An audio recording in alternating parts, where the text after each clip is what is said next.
सच बताएं, हम अपने लिए नहीं कर रहे हैं, हम केवल आपके लिए कर रहे हैं कि आपकी बेटी साक्षी ना हो जाए। हम इसलिए कर रहे हैं कि अब हमारे मंदिरों पर सोमनाथ जैसा कभी दोबारा हमला ना हो। हम इसलिए कर रहे हैं कि तुम्हारे बच्चे, तुम्हारे जीते जी उन माँ बाप से पूछना जिनके बच्चे घर छोड़कर दूसरे मजहब में चले गए, जिनकी बेटियां घर से भाग गईं, कश्मीरी पंडितों को भगा दिया। यहीं दिल्ली में यमुना के पास पाकिस्तानी हिंदू हैं शरणार्थी, उनको रहने के लिए निवास नहीं है, लाइट नहीं है। उनके पास जब जाओ और पूछो कि वहां पाकिस्तान में क्या हाल था, उनकी बेटियों को, छोटी छोटी बच्चियों को उठा लिया गया, 13-13 साल की बच्ची को उठा ले गए। और हम नहीं चाहते कि हमारे भारत में तुम लोगों की बेटियों के साथ ऐसा हो। सिर्फ हिंदुत्व की बात और सनातन की बात हम इसलिए बोलते हैं। क्षमा करना, जो पुलिस में भी है उनके ऊपर भी कितने हमले कहां कहां नहीं हुए, बंगाल में। हम नहीं चाहते लौटकर हमारे राष्ट्र के इन सिपाहियों के ऊपर कोई उंगली उठाए,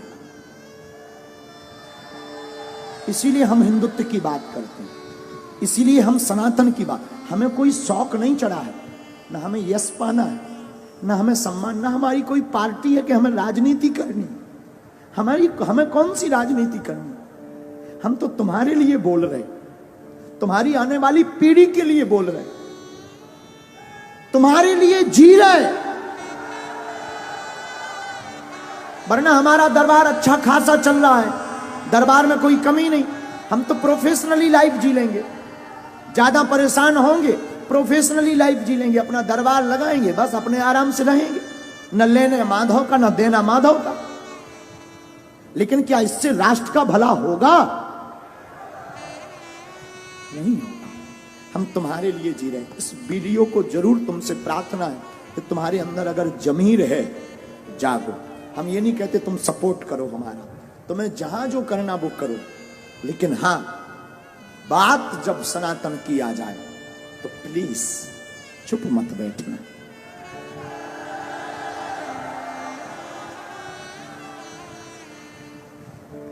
इसलिए प्रार्थना है,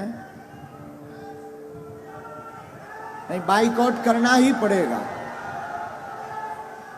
बिना उसके काम भी नहीं चलेगा। जो ऐसा चलाए और जो ऐसा करे उसको देखना, उसके पंडालों में जाना बंद कर दिया जाए। अब बाबर का देश नहीं, रघुवर का देश है यार, बेफिजूली। हमने राम के लिए इतने साल कोर्ट में माथा पच्ची की, भगवान कृष्ण की पूजा नहीं खुलकर कर पा रहे, राम की यात्राओं में पत्थर लग रहे, पाल घर में संतों को पत्थरों से पीट पीट कर बर्बरता निर्दयता से मार दिया जाता, और लोग कहते तुम चुप बैठो। और हां, हमारे बोलने से और तुम्हारे जय श्री राम केवल मोबाइल चलाने से भारत हिंदू राष्ट्र नहीं बनना है। तुम्हें आवाज उठानी पड़ेगी और जैसे को तैसा जवाब देना पड़ेगा, तुम्हें घर से बाहर निकलना पड़ेगा। क्योंकि हम कोई राजनेता नहीं है कि तुमने ताली पीटी और वोट दिया हम चले गए। हम सनातन के सिपाही हैं। जब तक तुम्हारे अंदर जुनून और जोश नहीं भर देंगे, जब तक तुम्हें सड़कों पर तूफान, मंदिरों में भीड़, सड़कों पर तूफान चाहिए, हमें राम राज्य से भरा हिंदुस्तान चाहिए। और आज तुम जवाब नहीं दोगे, कल तुम्हारी कोई नहीं सुनेगा। 5-6 प्रदेश में हिंदू अल्पसंख्यक हो गए, यूपी में भी हो जाओ, भारत में भी हो जाओ। तो अगर नहीं ऐसा चाहते हो तो आओ, चाहते हो तो ठीक है, तुम्हारी इच्छा, हम तो बोल सकते हैं। नहीं चाहते हो, तुम्हारे अंदर जमीर है। हमारे पूर्वजों ने राम के लिए अपने प्राण त्यागे हैं।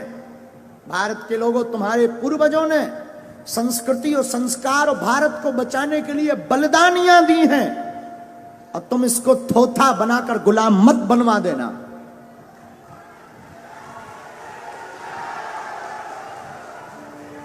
दूसरी बात, भारत में 80% सनातन हिंदू रहता है, 20% अन्य मजहब के, और 20% जब अन्य मजहब के हैं और तुम्हारा ये हाल है कि तुम अपनी बात नहीं बोल पा रहे।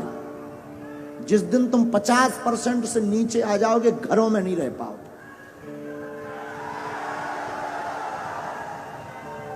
और कोई भड़काऊ बात नहीं है, बहुत ही जगाने वाली बात हो। इसके बाद अगर किसी को बुरा लगे तो क्षमा करना। हम तो देखो जगाने आए हैं, जगाने की बात करेंगे। बोलो जय सिया राम। तो कौन कौन तैयार है ऐसे लोगों को जवाब देने के लिए? ऐसी खबर जो भी चला रहा है, कौन कौन जवाब देगा आज ही? पक्का?